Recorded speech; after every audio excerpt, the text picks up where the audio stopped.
Hey, what's up guys? It's Dom from Hole Printing Inc. In today's very quick yet very exciting video, I'm going to show you guys how to remove white outlines around your DTF prints. Now, white outlines around your DTF prints can be quite frustrating, so hopefully in today's video I'm going to show you some tips and tricks to avoid these white outlines. Just make sure you guys subscribe because I'll have more videos and more tactics on how to remove the white outlines. This is part one of a lot of parts because there's a lot of ways you can remove the white outlines around your DTF print.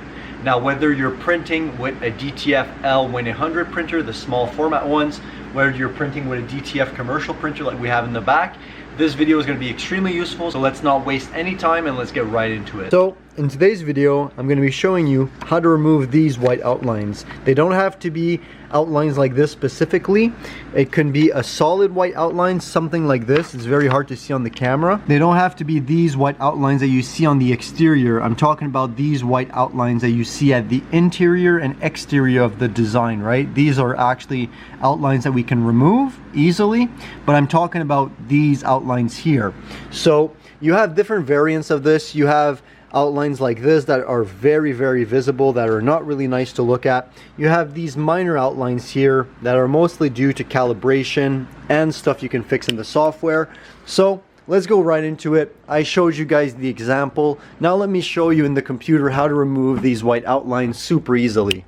First thing you want to do, guys, is open up your image. If you don't have Photoshop, you can use other ways, but the same principles apply. So number one thing, we're going to be opening up Photoshop.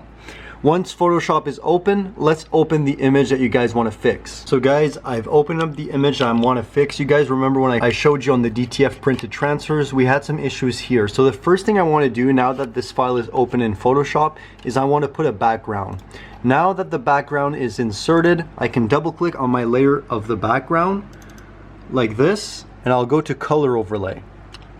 I do apologize for the angle, guys. I am filming this alone. So let's do color overlay. And you can put any color, but let's do black so we can visibly see the white outline. And then click OK.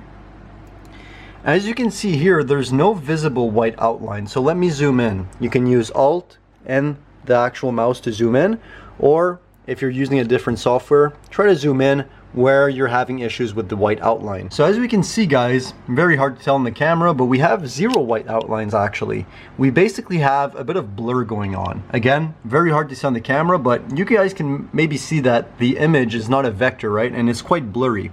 So the first thing you guys can do is you want to clean up your image. There's a few ways to do this. On any software, you can use the erase tool. Make sure you click on the actual image and not the background, and you can kind of clean up here any dead pixels.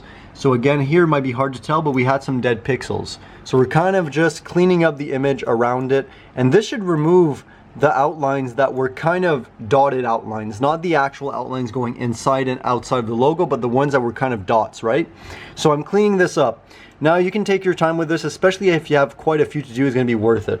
Now once that's done, let's get into the main topic of the video, which is going to be to fix this blurriness that's going on. Number one thing, obviously, try to vectorize your files. If you have a vector format, you won't have this problem. If it's a PNG or JPEG that you're transforming, it's going to be quite hard. The number one thing you can do is try to color overlay it. So let's say I were to do something like this, and let's take the same blue, and I can just do something like this, right? And now we can visibly see the problems. Basically, I just put some paint over it and we can visibly see everything that's wrong with this logo, right? If not, if I do Control Z, you guys can see that it's gonna be pretty hard to make this logo look good. Let's do two examples. Number one, let's paint it, and then you wanna select in the Photoshop drop-down menu, and then you wanna do load selection. This is basically gonna select your whole image. You can just click OK. The second thing here that you guys want to do is select again, and then you want to click inverse. Once that's done, select again and then modify. You see where it says expand? You want to click that. And then let's say we do 4 pixels because this image is pretty bad. You can do 1 pixels or anything like that, but let's do 4 just to show you guys. As you guys see, it's selected inside of my image. Now if I click delete, it's loading. As you guys saw, it just cleaned up my image pretty intensely, right? we still have this. This is due to the fact that it's not vector. There's a few ways to go about this. If you have Adobe Illustrator, you can try vectorizing yourself, or you can pay somebody online to do it, right? Which is what we usually do. Now that this is done, let's try doing another time. So let's do select again. Let's do load selection. Okay. Let's do select, inverse. Let's do select again, modify, expand. Let's do 4 pixels again and see what it does. And now let's click delete.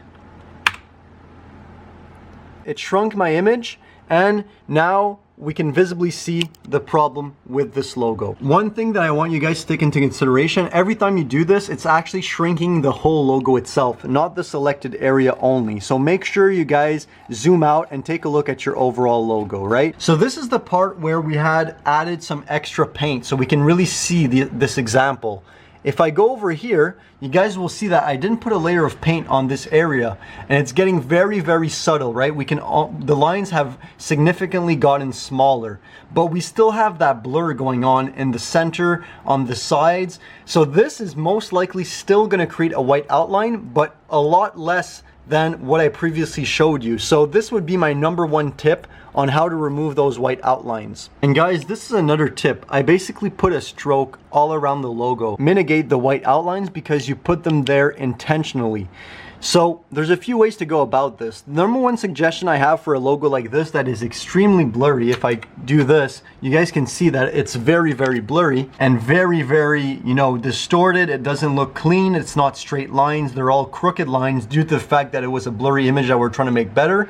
I would suggest dropping the file into Adobe Illustrator. Let me show you a quick example on how to do this. So basically what I've done is I simply dragged and dropped my file into Adobe Illustrator. I also changed the text and the hockey sticks to black, right? I'm doing this very quickly for you. If I click image trace here, you guys will see that the lines have become significantly straighter. So this, if I were to export it back into Photoshop and put my appropriate color, this would also fix the white outlines.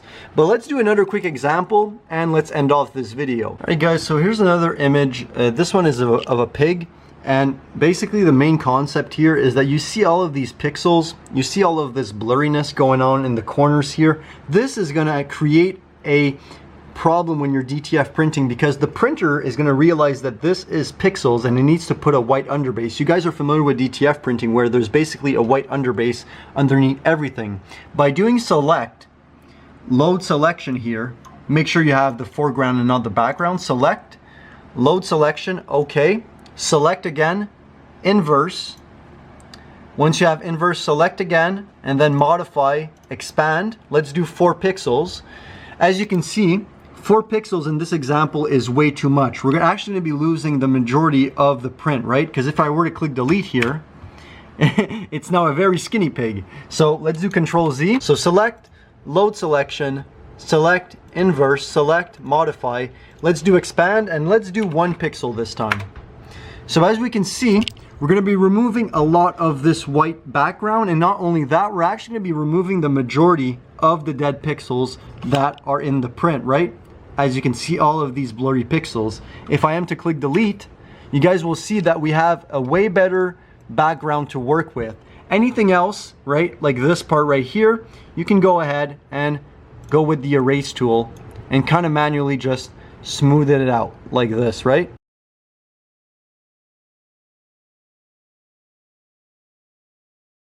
So you can play around with this however you like, the desired results, but in general, the main tips and tricks, make sure you don't have too much of a blurry image. Like this is still going to be hard to print, hard to tell on the camera, but still pretty blurry, especially where the legs are. However, the trick I showed you to remove the extra dead pixels is really going to help with the white outlines that you guys are experiencing on your DTF prints. If you guys want more ways on how to remove the white outlines, I have a lot of different videos to cover, so make sure you leave a like, comment your thoughts down below, and subscribe if you're new. This was Dom from Hole Printing Inc. Make a print you'll never forget.